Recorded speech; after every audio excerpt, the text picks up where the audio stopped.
ජීවමාන වූ ස්වාමීන් වහන්සේ තුළ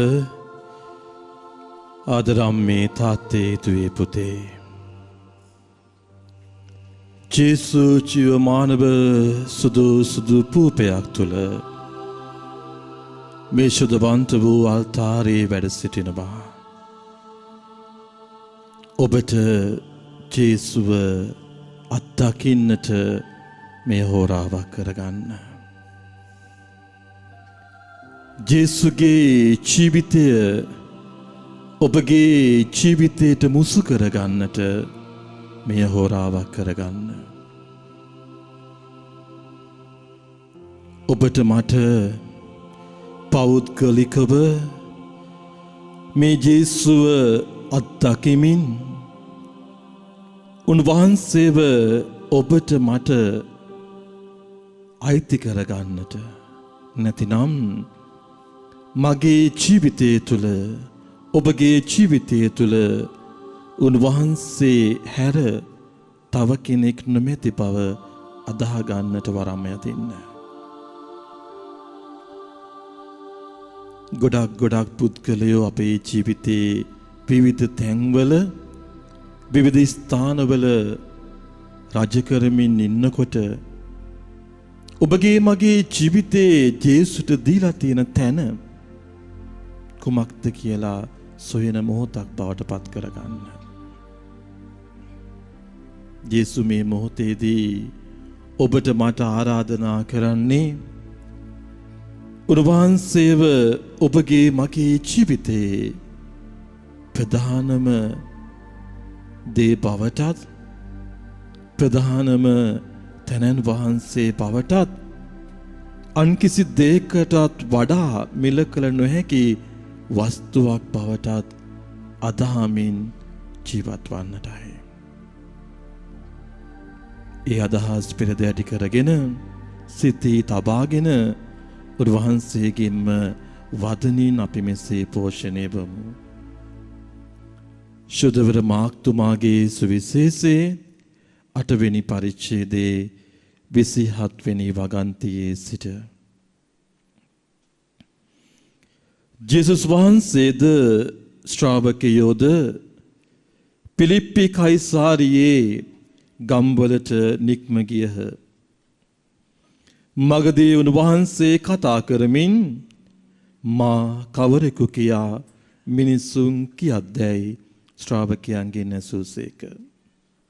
ඔහු උත්තර දෙමින් සමහරෙක් ස්නාවක ජොහාම් යයි කියති.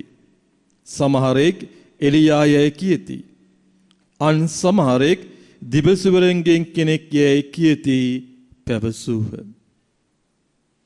මා කවරෙකු කියා ඔබ කියන්නාවුදැයි උන්වහන්සේ ඔවුන්ගෙන් ඇසූසේක.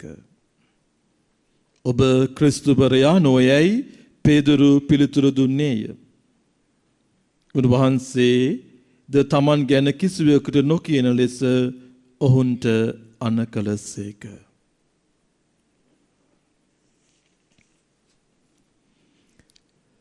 කිතුතුමන් තුළ මා ප්‍රියාතර ප්‍රේමවන්තේනි, මේ සුවිශේෂ වාක්‍යය තුළ ඔබ මම ඇහුම්කම් දුන්නා.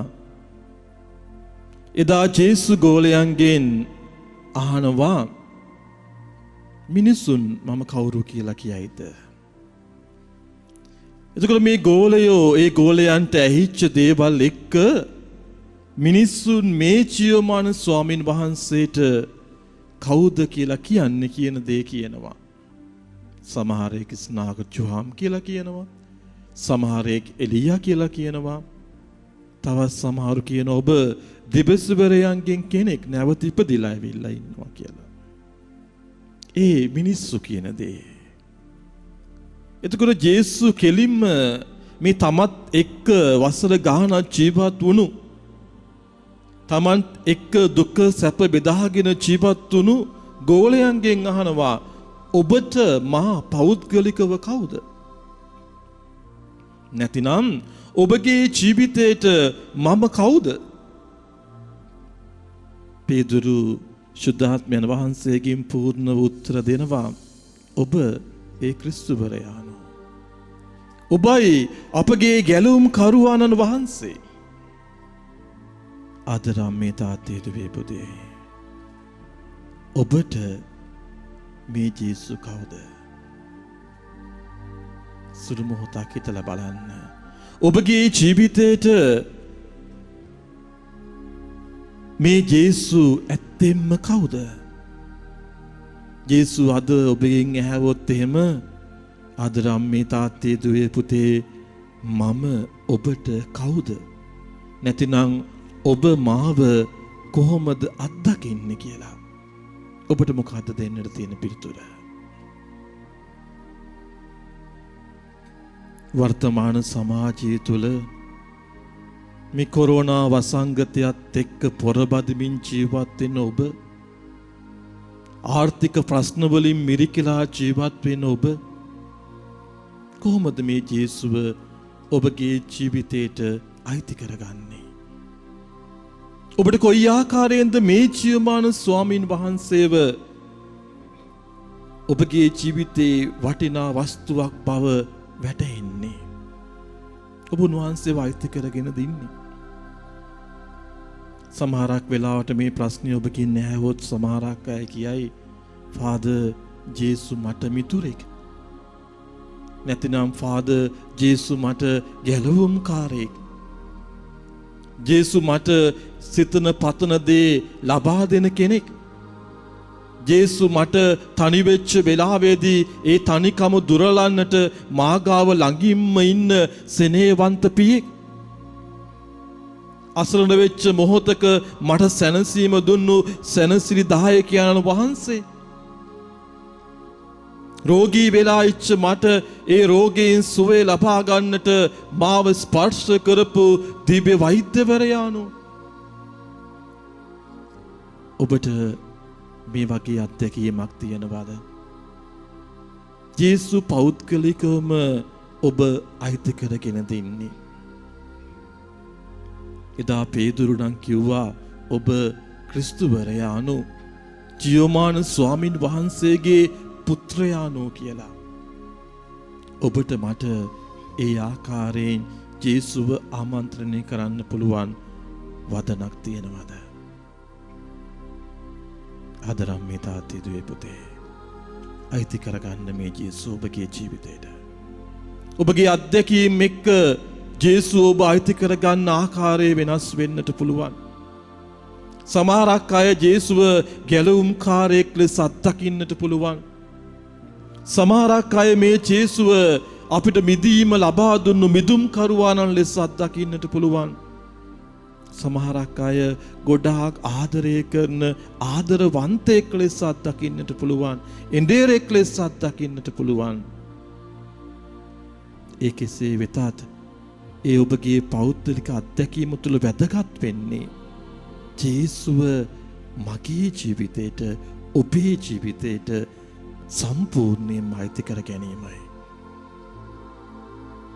උන්වහන්සේගේ වචනය තුළින් පෝෂණය වෙමින්, උන්වහන්සේගේ බලයෙන් අපිත් නැගිටිමින්, ඒ ජීවනදායක වචනය තව තවත් ගැඹුරුව අදහමින් ඒ වචනය ජීවත් කරවන අම්මා කෙනෙක්, තාත්තා කෙනෙක් වන්න. ජේසු අද අපිට ප්‍රියාදර ප්‍රේමවන්තේනි, ආදර අම්මේ තාත්තේ දුවේ පුතේ, උන්වහන්සේගේ වචනය තුළින් අප ගාවට එනවා. ඒ වගේම දිව්‍ය සප්පසාද වහන්සේ තුළින් අපි ගාවට එනවා. ඒ වගේම අසරණයන් දුගීන් තුළින් උන්වහන්සේ අපි ගාවට එනවා. ඔබට මට හැකියාව තියෙනවද උන්වහන්සේව හඳුනා ගන්නට? ඔබ මම තාම උන්වහන්සේව හඳුනාගෙන නැත්තම් මේ මොහොතක් කරගන්න, උන්වහන්සේව පෞද්ගලිකව හඳුනා ගන්න. අත්දැකීම් වෙනස් වුවත්, ඔබ මම බාහිර ස්වරූපයෙන් වෙනස් වුවත්, පෞල් පසුබිම් වලින් ඔබ මම දුරස් වුවත්, සමාජ පසුතලය තුල ඔබ මම උස් පහත් මට්ටමේ ජීවත් වුණත්, ජේසු එදත් අදත් ඔබට මට ගොඩාක් ආදරය කරනවා. විශේෂයෙන්ම පෞකාරයන්ට උන්වහන්සේ ඒ පාපී සිතුවිලි වලින් පාපී අදහස් වලින් හැරිලා එන හැම කෙනෙකුටම උන්වහන්සේ ගොඩාක් ආදරය කරනවා. එසේනම් උන්වහන්සේ වෛද්‍ය කරගනිමු. උන්වහන්සේගේ වචනය තුළ අපි ජීවත් වෙමු. ජීවත් වෙමින් ඒ බලගත් වූ ස්වාමින් වහන්සේව අපගේම ජීවිතේ කොටසක් බවට පත් කරගනිමු. උන්වහන්සේ හැර මට වෙන කිසි කෙනෙක් නොමැති බව අදහමින් ජීවත් වන්නට වරම් යදිමු.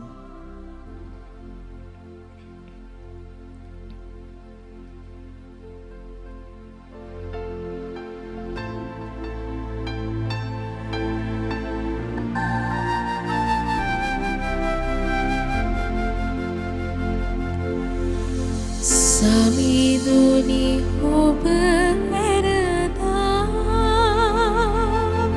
ජේසුනේ හාවෙත යන්නද මා ඔබ ඇරදා මං කාවෙත යන්නටද ජීවනදායක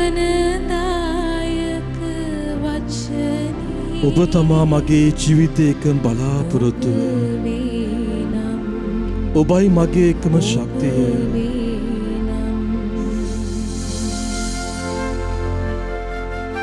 පෙම්බර ජේසුනේ වරම් දෙන්න මට ඔබව අයිති කරගන්නට දුබල වූ මගේ ජීවිතේ ශක්තිය කරගන්නට රෝගී වූ මගේ ජීවිතයේ වෛද්‍යවරයාණන් බවට පත් කරගන්නට මට වරම් දෙන්න.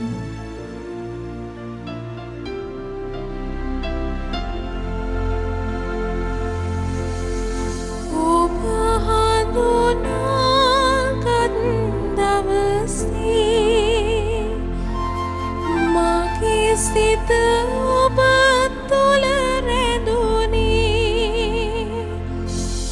ඔබ පසු පස මාමේ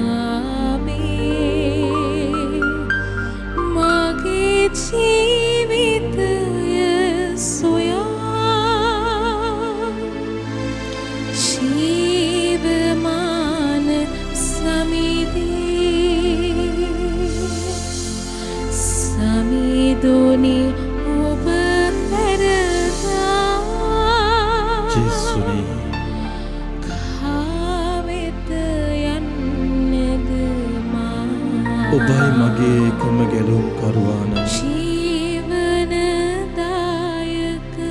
වචනේ ඔබයි මගේ එකම බලය ඔබ වේනම් ඔබයි මගේ එකම ශක්තිය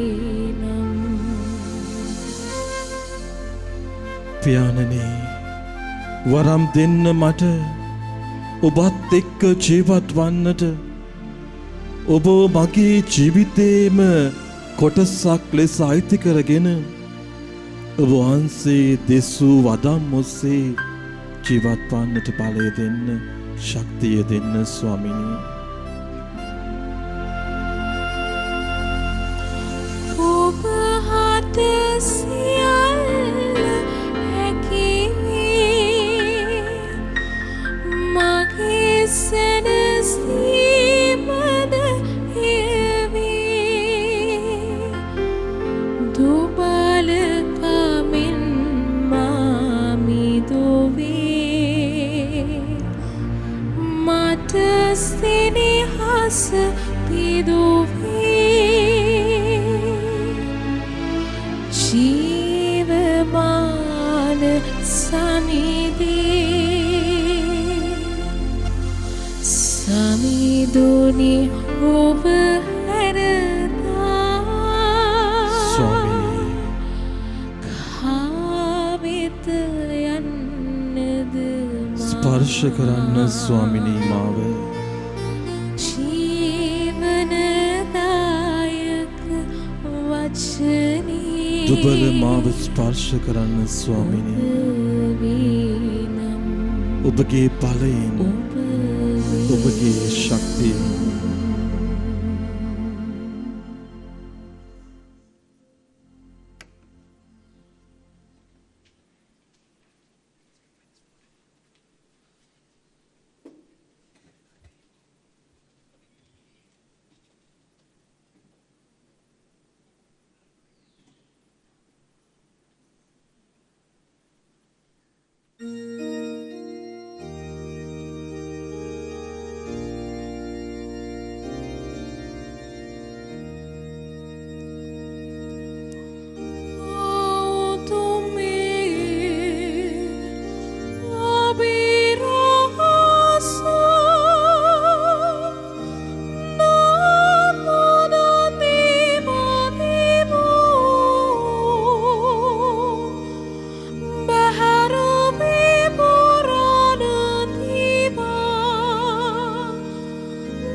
ඔවුන් වහන්සේ ස්වර්ගයෙන් පුපේ ඔවුන්ට දෙබා වදාළසේක.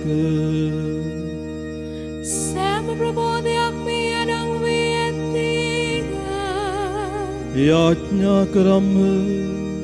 ඔබ වහන්සේගේ දුක්ඛ ප්‍රාතිය හා මරණයේ සිහිවීමක් ලෙස මේ පුදුමාකාර ප්‍රසායදානය අපට දානය කළ සේක් වේද.